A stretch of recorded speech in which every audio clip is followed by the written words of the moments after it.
Om.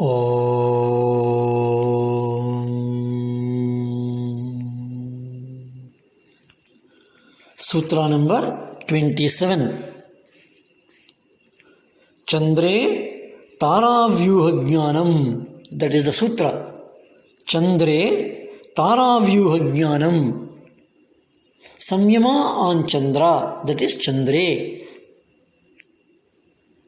Samyama on Chandra. Knowledge of order of stars.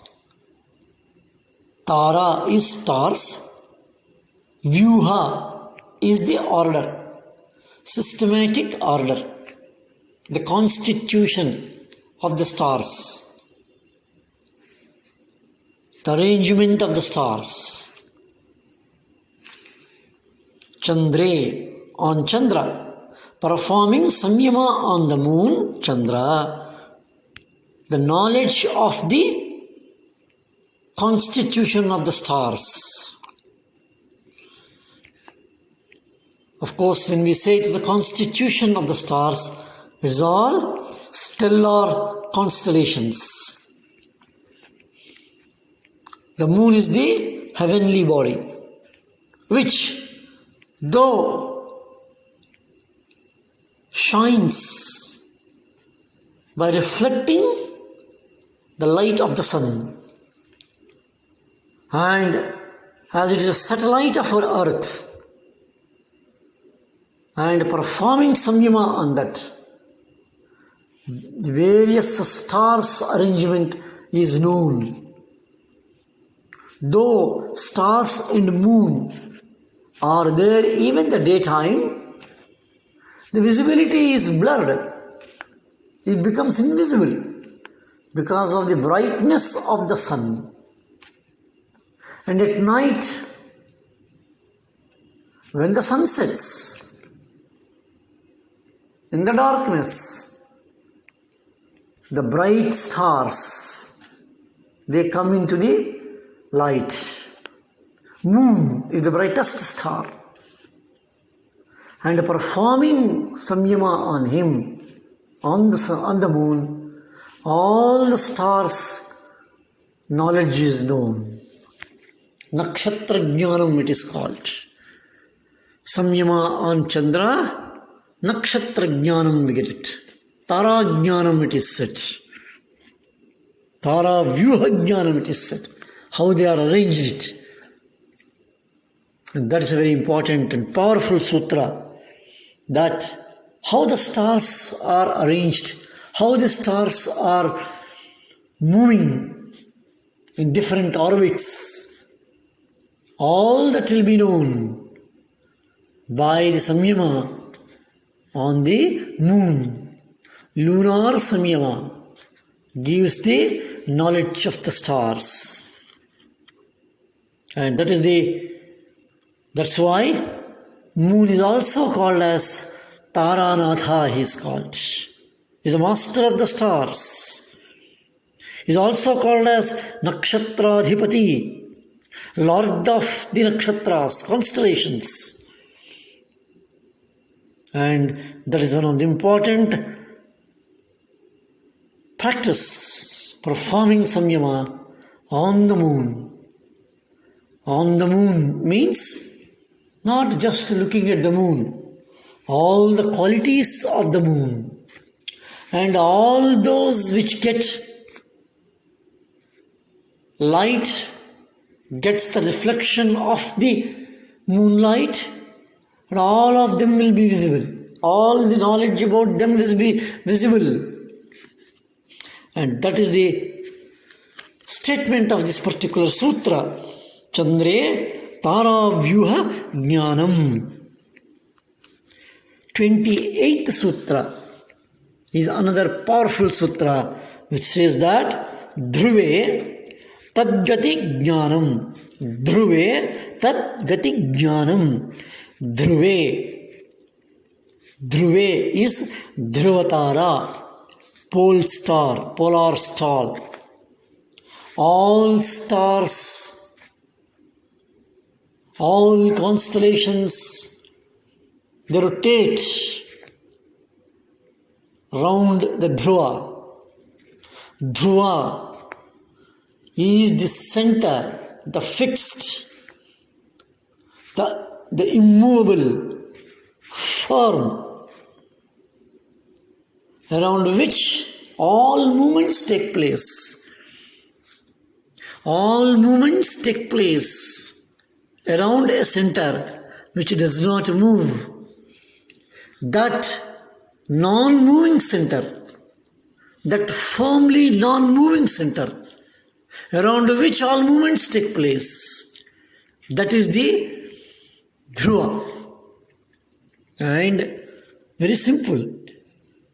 Dhruve tad gati jnanam. To understand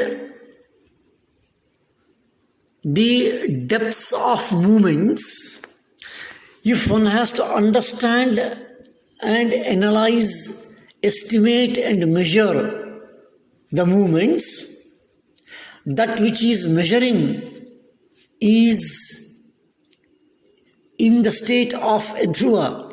It should be in the state of the Dhruva. It should be in the state of a fixed, stabilized center form. Kendram. Then the mobilities, movements are measured. And the knowledge of the movements will come. How they are moving, the speed, the velocity, the direction, the various accelerations of the innumerable movements can be known only when there is firmly an immovable center which is called as Dhruva. And Samyama on that Dhruva, naturally one will be able to get the knowledge of everything that is moving around it, making it as a center. If it is a body, it is in the body. Just for example, just for understanding, a traffic police is there and thousands of vehicles will be moving. He will be seeing, visualizing. His perception falls on all the vehicles which are moving, but he is not moving. Dhruva. And that is the importance of this particular sutra. Dhruve tad gati jnanam. We can measure and in fact become aware of a movement in relation to some standard reference point which is relatively steady. That is Dhruva. And in this way the pivotal point of the movement, of all the movements around the earth, including the earth, is the Dhruva. And this steady Dhruva is a point of reference by which we can gauge all the movements, including the sun and the moon. Obviously, therefore, neither these later two can serve as the movement object. That's why the sutra says, Dhruve tadgati jnanam. To measure the gati, the speed, the movement, the mobility. What is needed? Dhruvatvam is needed. Stability is needed. Firmness is needed. Unchangingness is needed. And it is to be centered. That is why Dhruva word is used. And we have in the Purana the child Dhruva, by performing tapasya, attains that position in the entire Srishti, in the entire creation, where whole creation rotates, moves around him, and he will be able to see oversee, overlook all the movements. Similarly, if we center our own vision, if we firm up our own vision, if we can stabilize, make our awareness dhruva, firm, all the movements which happen within us, including the thoughts, including the desires, everything that mobile within us will be under the gamut and the supervision of the not moving dhruva vision within us.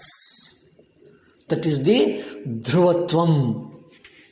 Let us see the other sutras in the same Vibhuti Pada of the Patanjali's Yoga Darshana. Om Shanti Shanti Shanti.